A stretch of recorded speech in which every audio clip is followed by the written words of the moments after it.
വട്ടവട ചിലന്തിയാറിൽ 96 കഞ്ചാവ് ചെടികൾ കണ്ടെത്തി നശിപ്പിച്ച് എക്സൈസ് സംഘം. Munnar excise circle inspector GR അനിൽകുമാറും സംഘവും ഇടുക്കി എക്സൈസ് ഇന്റലിജൻസ് ബ്യൂറോയും ചേർന്ന് നടത്തിയ പരിശോധനയിലാണ് കഞ്ചാവ് ചെടികൾ കണ്ടെത്തിയത്.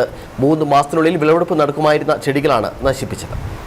ഇടുക്കി അസിസ്റ്റന്റ് എക്സൈസ് കമ്മീഷണറുടെ നിർദ്ദേശാനുസരണം എക്സൈസ് വകുപ്പിന്റെ special enforcement drive operation clean സ്ലേറ്റിന്റെ ഭാഗമായിട്ടായിരുന്നു Munnar excise circle inspector GR അനിൽകുമാറും സംഘവും ഇടുക്കി എക്സൈസ് ഇന്റലിജൻസ് ബ്യൂറോയും ചേർന്ന് വട്ടവട ചിലന്തിയാറിൽ പരിശോധന നടത്തിയത്. ഈ പരിശോധനയിലാണ് ചിലന്തിയാർ ഗുഹയുടെ സമീപത്ത് പുഴയോരത്ത് തടങ്ങളിലായി നടാൻ പാകപ്പെടുത്തിയ നിലയിലുള്ള 96 കഞ്ചാവ് ചെടികൾ കണ്ടെടുത്തത്. മുന്തിയ ഇനം കഞ്ചാവ് ചെടികളാണ് നട്ടുവളർത്തി വന്നിരുന്നതെന്നാണ് എക്സൈസ് സംഘം നൽകുന്ന വിവരം.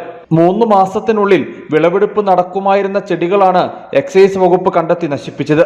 സംഭവത്തിന് പിന്നിൽ പ്രവർത്തിച്ചവരെ കണ്ടെത്താൻ എക്സൈസ് വകുപ്പ് നടപടി ആരംഭിച്ചു.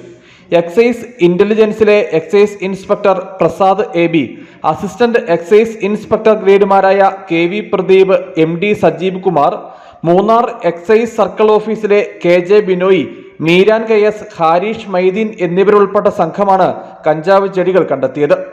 News bureau, Adimali.